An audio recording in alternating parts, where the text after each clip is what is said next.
तो वहीं संभल में बावड़ी के सामने आने के बाद एक रहस्य खुलकर सामने आ रहे हैं और वहीं एएसआई भी लगातार सर्वे कर रही है और वो तमाम राज जिन्हें दफन कर दिया गया उसे निकालने की कवायद लगातार जोर शोर से जारी।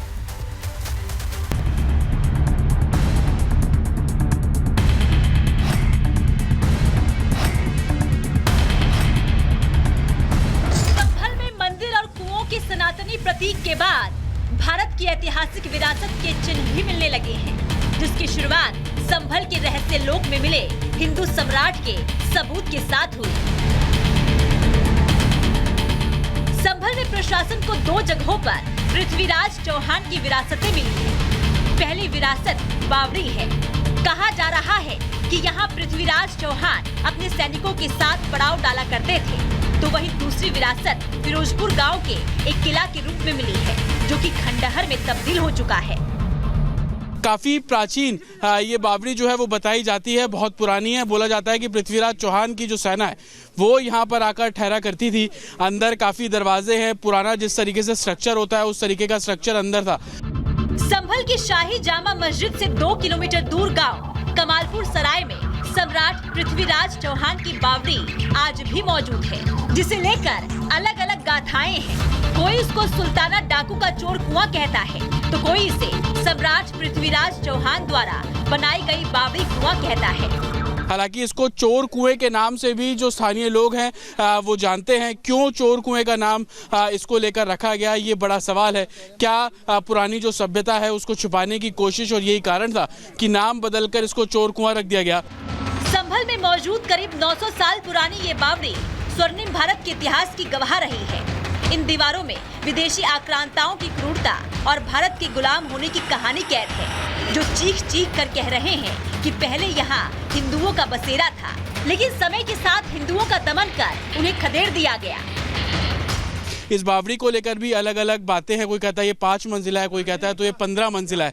लेकिन अब जब एडमिनिस्ट्रेशन यहाँ पर पहुंचा है, जिस तरीके से संभल की संस्कृति का जायजा लेने, संभल की संस्कृति को उभारने की बात संभल एडमिनिस्ट्रेशन करता है।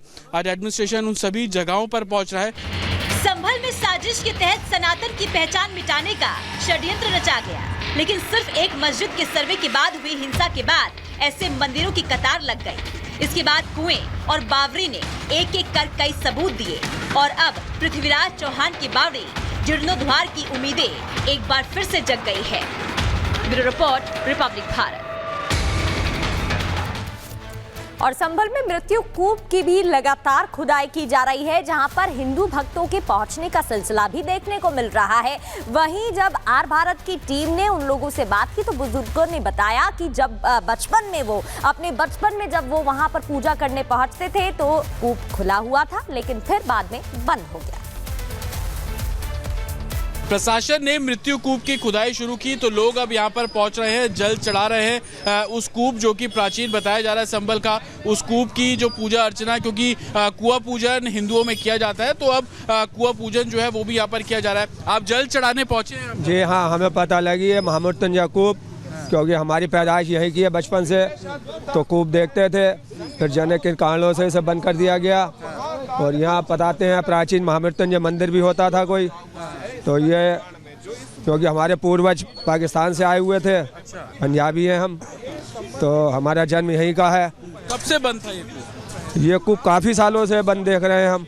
शुरू में जब था खुला हुआ था तो हमने देखा था, पूजन वूजन यहाँ सब करते थे, तो अब पता लग गया कुएं खुदाई हुई है, तो हमें थोड़ा उत्साह हुआ, तो हम यहाँ जल चढ़ाने पूजन श्रद्धा से बिल्कुल डेली आएंगे। हम तो वैसे आते ही हैं मंदिरों में, यहाँ तो बहुत ही हमारे लिए विशेष महत्व है इस कुएं का।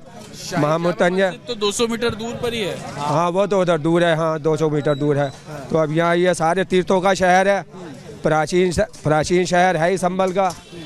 तो ये तो हम बचपन से सुनते आए हैं, ये सारा ये बहुत महत्व इस कुएं का बताते थे। हम जब छोटे थे तो यहाँ सब बड़ा पूजन करते हुए सबको देखते थे, बड़ा अच्छा लगता था। छोटे थे, पूजन करते थे, और बीच में ये कूप जो है वो बंद कर दिया गया। और अब जब एक बार फिर से कूप रिवाइव हुआ है, खुदाई इसमें की जा रही है, तो लोग पूजा अर्चना करने, जल चढ़ाने भी यहाँ पर पहुँच रहे हैं। उधर बात संभल के फिरोजपुर की करें, जहां पर किले के पास जो अतिक्रमण है उसे खुद ही हटाने की शुरुआत अतिक्रमणकारियों की तरफ से कर दी गई है।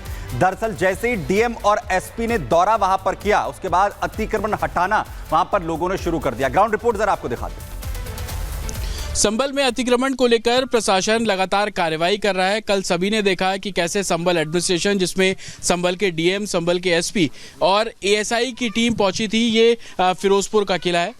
इसी किले के निरीक्षण करने के लिए पहुंची, तब पता लगा कि इस किले की दीवार से सटकर एक घर बना हुआ था, जिसकी तस्वीरें कल हमने कैप्चर की थी। ये ओल्ड किले के तौर पर, पुराने किले के तौर पर जो साइन बोर्ड है वो अंदर लगा हुआ था, लेकिन बाहर चारों तरफ दीवारें थी।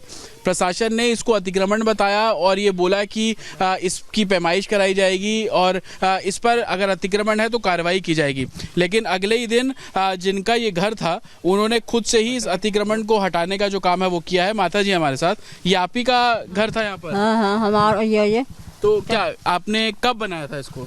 ये अभी तो बनाइए 2-3 साल हुए हैं, 4-5 साल हो गए। 4-5 साल हो गए। तो ये जमीन खरीदी थी, कैसे मिली आपको? ये काका मैं ये पट्टो काट के दवा तो हमने पैसा दिए थे इसमें। कितने पैसे दिए थे? 7,000 रुपये दिए मध्य के जमाने में। अच्छा, तो हाँ। किसको दिए थे पैसे? वो तो प्रधान जी खत्म हो गए। अच्छा, उनको दिए थे। उन्होंने कुछ लिखित में कागज भी दिया था? हाँ जी, दिया था। जाई में लिख रहा होगा, जो भी लिख रहा तो हो। ये कागज इनके पास है। इनका ये कहना है कि 7,000 रुपये में इनको ये ज़मीन जो है वो प्रधान ने अलॉट कर दी और उसमें प्रधान का जो नाम है वो साफ तौर पर यहाँ पर लिखा गया है। लेकिन कल जब टीम आई थी यहाँ पर तो उन्होंने इसको अतिक्रमण बताया और ये बोला कि जो साइन बोर्ड आप ये लगा हुआ देख रहे हैं, ये साइन बोर्ड बाउंड्री के अंदर, घर के अंदर कैसे हो सकता है? और ये जो दीवार आप देख रहे हैं, इस दीवार से बिल्कुल सटा हुआ ये साइन बोर्ड है। और अब आप तस्वीर देखेंगे कि जिनका ये घर था, उन्होंने खुद से अब ये जो घर है उसका जो ईंटें थी उसको पूरे तरीके से हटाया है। कल डीएम भी यहाँ पर पहुंचे थे, उन्होंने बाकायदा नक्शा इसका देखा। नक्शे में जो जगह थी वो खाली थी। एएसआई की टीम को लेकर वो लोग यहाँ पर पहुंचे थे। आप ये देखेंगे कि फिरोजपुर किला जो है, जिसको संभल में पुराना किला बोला जाता है, उसकी